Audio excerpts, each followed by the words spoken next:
In today's video, we're going to be taking a look at some of the spoilers for Innistrad Remastered, and there are some crazy variant artworks that I'm super excited about, so let's jump into the video.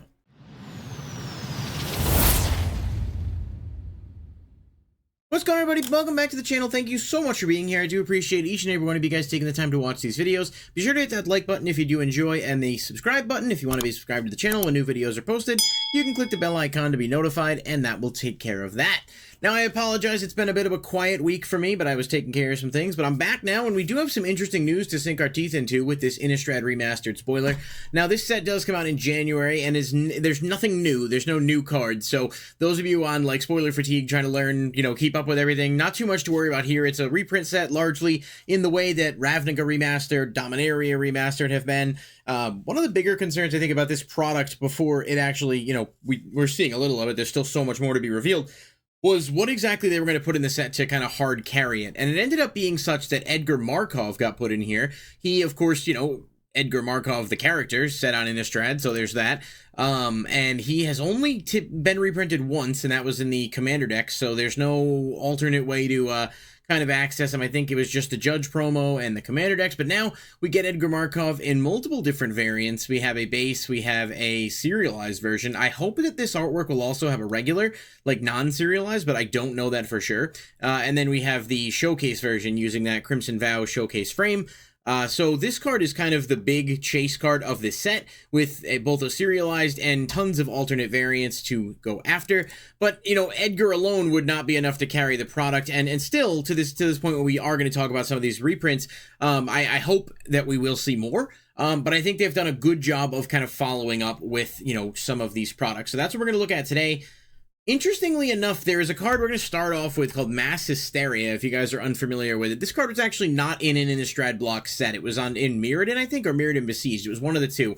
But very few reprints, and it looks like what they did was take the art and the flavor text and make it Innistrad themed. So that seems to open the door for the possibility of some other cards being included in this set as reprints that are not from Innistrad normally, but are maybe rethemed to look like Innistrad or to be set on Innistrad, which is really interesting because historically with the previous two products, there haven't been many examples of this, and what this means is they could pull from theoretically anywhere to include stuff in this product if they really wanted to.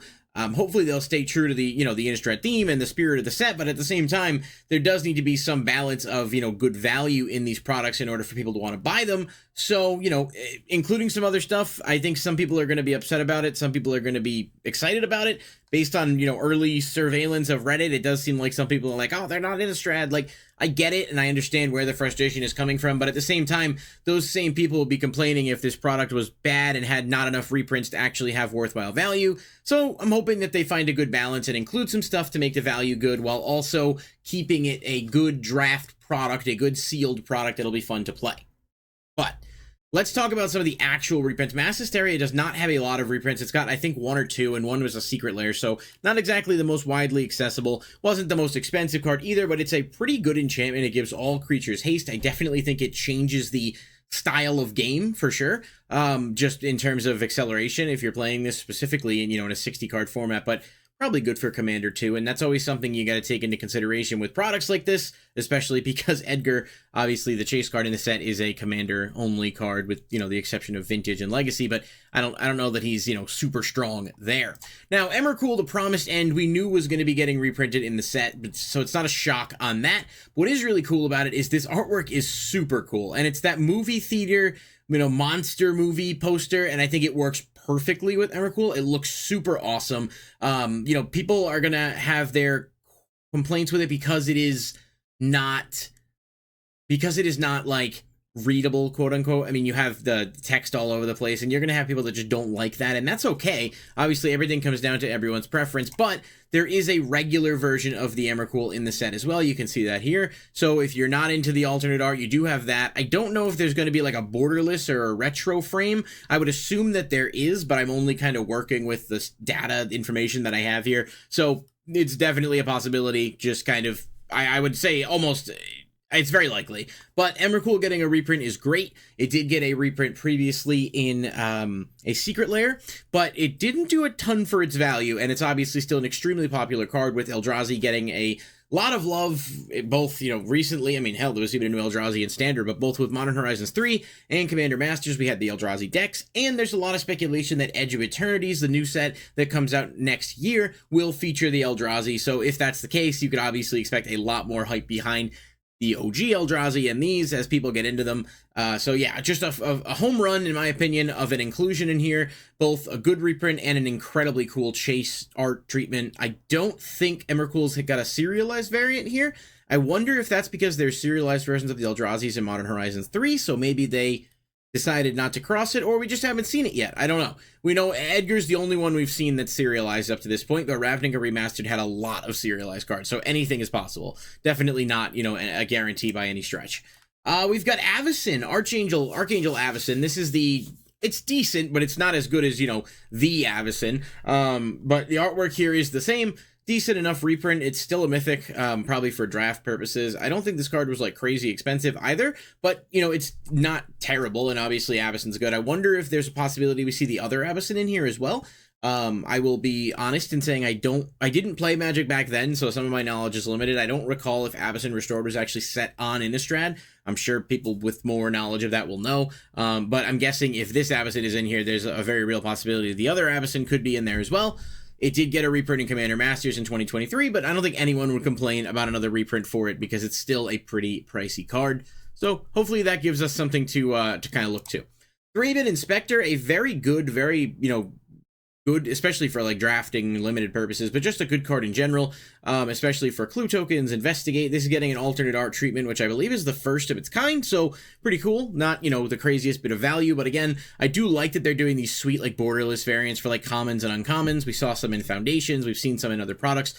They are really nice, and they feel kind of solid to hit in a pack. Like, even if you, like, whiff on a rare, at least you get something kind of cool. And if you're someone who likes to, bling out your deck or have some, specialized artwork, it's definitely something you'd probably be excited to see.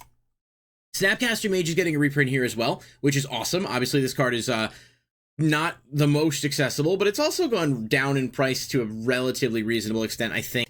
I think it's definitely better in 60-card formats more often than not, but that's not to say there aren't Commander decks you would include it in, but obviously, just thinking of the most effective ways to utilize it.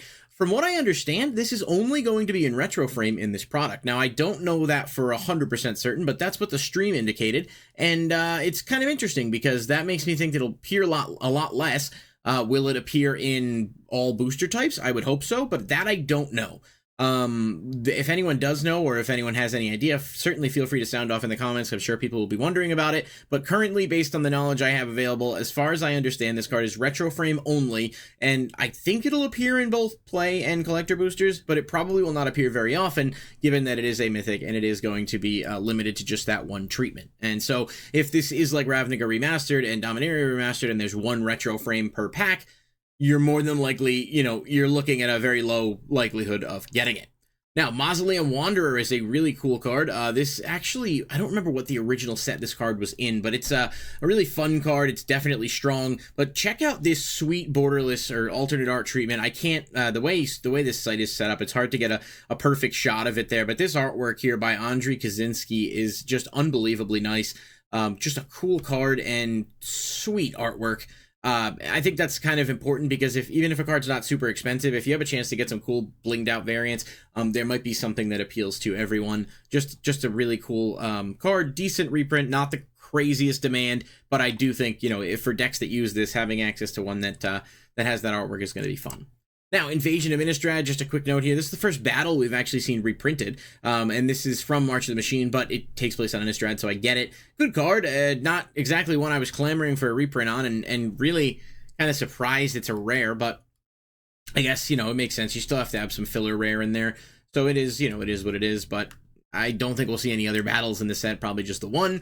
Liliana of the Veil, we do know this is retro frame only, and this is a really, obviously a nice card. I don't think that value is going to be like through the roof, but it could command a decent price because it's got, it's got the basic artwork. It's really weird seeing a Planeswalker without the Planeswalker template, but I mean, it's pretty straightforward. You can just kind of look at it.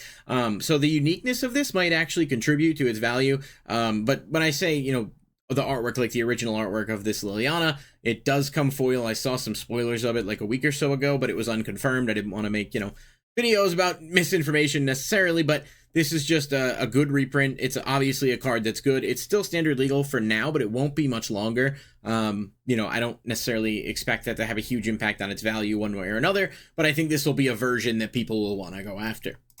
Meathook Massacre is getting a reprint, and this is just another crazy art that very much in the style of, you know, that Emrakul sort of a movie poster-ish type thing. Card desperately needed a reprint, and it is a really, really cool artwork. It's just kind of out there, it's wonky, but I think it just works in every way. Don't worry, it will be getting a regular version as well as a retro frame, so if you're not into the border list, you're definitely not locked into it, but this should be a really good value card that desperately needed a reprint. And I think, you know, people are going to be pretty excited to see this in there. We just got Meathook Massacre 2, and a lot of people were like, why don't they make regular Meathook Massacre as like a special guest or something? I guess this explains why, because they were planning on putting it in here. Spell Queller, another really good card. Not the most expensive, but not terrible. Getting another just amazing artwork here. Dave Kendall, just kudos. Like, these are so cool. And these are, you know, part of the appeal in these sets. Like, Ravnica had the anime arts. I guess they're not doing that this time around. But, I mean, come on. Tell me you wouldn't be happy to pull this if, you know, just a really, really cool card if you appreciate the artwork. And it's not like Spellqueller's not a good card in general, so, you know, maybe not the most expensive, but decent enough value. And then Huntmaster of the Fells reprint, just another solid card. I don't know what its value was specifically prior to this, but I do know it was one of the OG werewolves because it doesn't have Daybound, Nightbound, whatever. And they've given it this reskin in the Innistrad Midnight Hunt Showcase frame. Just unbelievable on the artwork on this. I low-key think the Innistrad Midnight Hunt Showcase frames are so slept on. They are awesome, and it's cool to see them, you know, making a comeback here, at least for this one card. I would assume that we will get it for some others in the set too, but I don't know. We've only gotten, you know, a finite amount of spoilers so far. A couple other commons and stuff. Blood Artist getting a reprint, you know, just, you know, generally speaking, but I think I covered kind of the majority of the super, you know, relevant stuff that we've seen so far, and I'll continue to do that, obviously, as the reveals continue to come. So, I send it over to you guys now at this point. What do you guys think of the set so far? Obviously, you know, it's going to be a little while before it comes out, which is good. We have a bit of a breather, but I think it's an awesome product overall, and I think some of the reprint choices make me very optimistic, unless they're putting all the good stuff out right now, and then there's not much else, but, you know, generally speaking, I think we're on a good path with this, and it does have the potential to be the best of the remastered sets so far, if they continue to put the quality in there. Thank you guys for watching. I'll catch you in the next one. Peace.